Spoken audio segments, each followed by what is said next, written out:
and he would go out and peddle them on the road.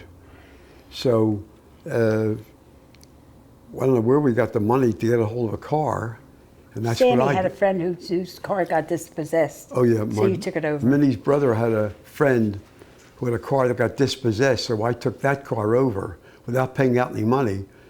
You just paid the payments that we were made due. the payments, took the back seats out. My father had his dealer loaded up with auto supplies and parts, and I went on the road selling the auto supplies and parts, you know.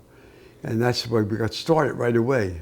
Except that my father-in-law would sell a part. If he bought it for $1, he'd sell it for $3. But Bernie would buy a part for $1, he'd sell it for $1.50. He wanted to get rid of it, you know. And that's been his whole business career was like that. And what happened, they were always asking for copper tubing. And my brother-in-law, my sister's husband, was in the air conditioning business. The copper tubing was very scarce. So from him, through him, I got some copper tubing. And when I went out on the road, because the back of my car was loaded with, you know, merchandise. He didn't do well with the auto supply And the business at copper all. tubing, every place I stopped, they wanted to buy the copper tubing. So instead of giving it to them, I took the order. And I came back to Minnie's... To the house. Yeah, and I got more copper tubing. And ultimately, that's what I was selling, just the copper tubing.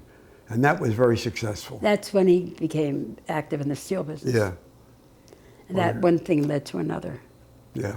And Of course, it was, in those days, to actually have copper tubing, you had to have a government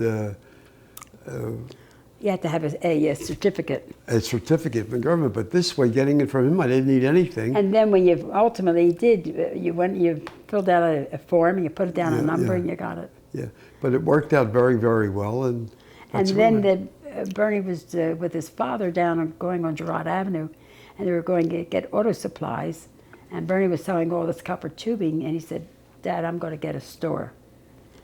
And my father-in-law was not that entrepreneurial, and he said, "What do you need a store for? Forget it." of course, we were peddling out of the cars. So of course, Bernie jumped out of the car and they saw a store for rent, and he rented this store. And ultimately, my mother-in-law would come in, and they would stuff flyers, you know, and send it all over the country for copper tubing. And that's from the copper tubing. Then they got into steel business, and he became quite successful. Yeah, she came in and helped me. My mother came in and, you know, helped for nothing, worked for nothing, and then that business got very big. And then they had men come in, and they were the suppliers of the automobile supplies, and they would stuff up their cars, and they would go out and sell them. But they were the suppliers. But then my father-in-law, Bernie said, "You stay here. You don't have to run out on the road anymore." So my father-in-law, you know, worked for Bernie, and then they ultimately, one thing led to another. And then there was also a shortage of refrigerators and with propane. See, propane was very popular during the war, but after the war, it became obsolete. But the South American countries were still using propane. So Bernie, I don't know where he got the guts, but he went to Venezuela to sell the propane refrigerators. Yeah. And then, of course, while he was there, he started to sell the steel. And ultimately, Bernie and I have traveled all over the world. We've gone to every iron country. At the time, it was an iron country. In Europe, I was going to sell the steel and sell everything, and we were going all around the world. And more. With the kids? Without the kids? No, what happened with the kids was Bernie had to go to Spain. They had some sort of a deal they found out that the government was going to give out contracts for building. So Bernie went with a guy from California. Where he found him, I don't know, but they went to California, and they were in Spain. Oh, Bernie said he's going to Spain that afternoon. He said, "You know, if you had a passport, you'd go with me." So I said, "Thanks. It's 4 o'clock in the afternoon on a Sunday, now you're telling me."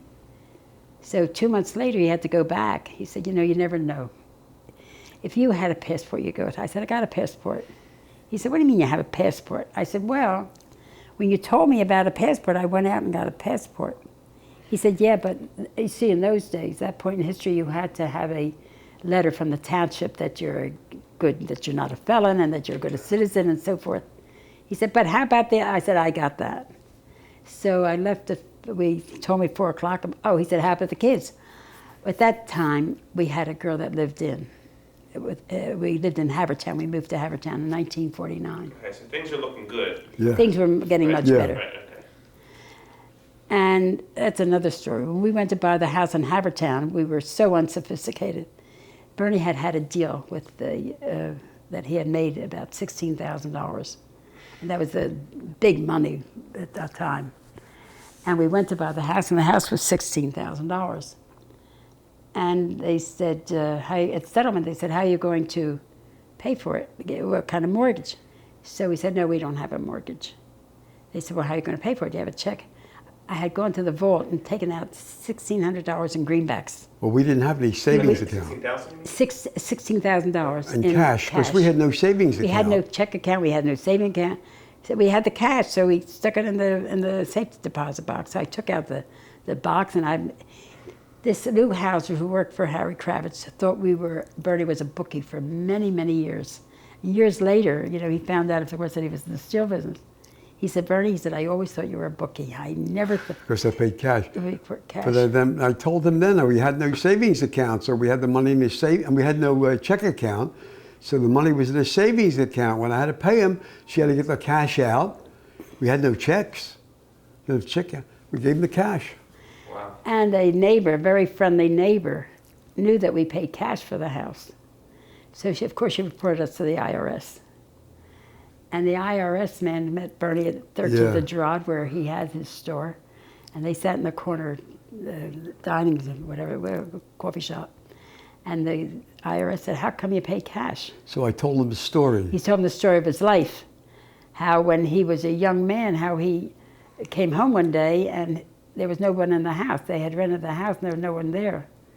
And he said that they went to live with a cousin. He lived with the cousins, because they were evicted from the other house. And he always made a pledge that he'll never, never have a mortgage or pay rent anywhere in his life. And so the IRS man, I think, started to cry. He was so touched by the story. I was telling him a true story of my life, So that's what the story was. I thought that was an interesting story.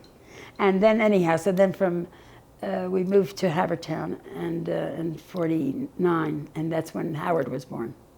Howard was born in '49, and we lived there until '59. My mother-in-law and father were very upset that we moved all the way to Havertown. Why do you go so far? Then, of course, things got very, very good, and we moved to Penn Valley. And then they said, how can you go spend so much money on a house? And years later, when Gerald bought his house in Fort Washington, he bought a magnificent home, Gerald and Lynn. And they bought this Victorian house. It was gigantic. It was the biggest house I've ever seen in my life.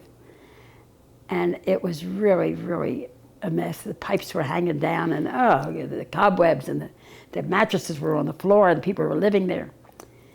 And we were in Europe at the time. They called us to tell us they bought the house. So I went to see the house, and I saw it. I thought I would faint. So I said, Bernie, we're going to go see Gerald's house. If you say one word, I'm going to kill you.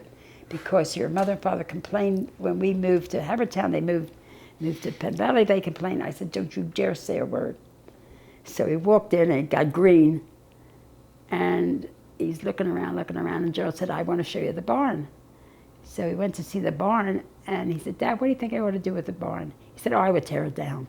Gerald never again asked him anything about what to do with the house, ever again. That was it. When he said tear down the barn, he knew that he's not to ask him anymore. So when he looked around the house, he's looking around. I thought, oh my God, I sure hope he doesn't say anything. So he said, this certainly is a decorator's dream. Of course, when we got in the car, he started to raise hell with me. How did you allow them to buy that house? I thought we were going to end up a tree. Oh, God, did he carry on? Don't you allow them to buy that house? I said, they bought the house, forget it. Well, the house became so magnificent. It was one of the most, then you know her. She can take anything and make it magnificent. It was exquisite. And of course, when they got to sell, they sold it for a lot of money. Lots of money at that time, especially. It was lots of money. So in our family, we had a wonderful, wonderful family. Yeah. We were blessed with Lynn and blessed with Kenny's wife. All of them. And Howie, unfortunately, had a very sad marriage, but he's got 3 magnificent children that he himself I'm very raised. very close to them. And we're all very, very close, and we all love But each other. we see the family very frequently, all of them. And we're blessed with the 9 grandchildren, and we expect our 8th great-grandchildren in October. Yeah. Okay, hold on for a second. What time is it?